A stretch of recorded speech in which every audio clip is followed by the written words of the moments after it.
ഔഷധ ഗുണങ്ങളാൽ ഏറെ ശ്രദ്ധിക്കപ്പെട്ട ഒരു സസ്യമാണ് ഗണപതി നാരങ്ങ.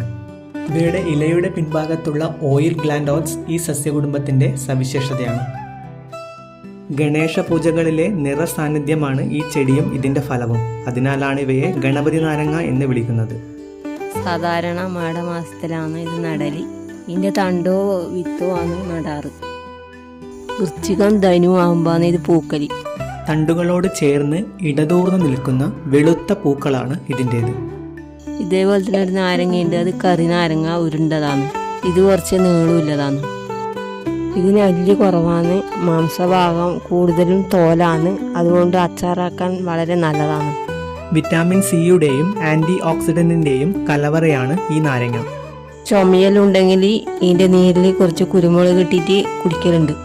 ഇവ മനുഷ്യ ശരീരത്തിൽ ക്യാൻസറിനെ ചെറുക്കാനുള്ള പ്രതിരോധശേഷി വർദ്ധിപ്പിക്കുന്നതായും പഠനങ്ങൾ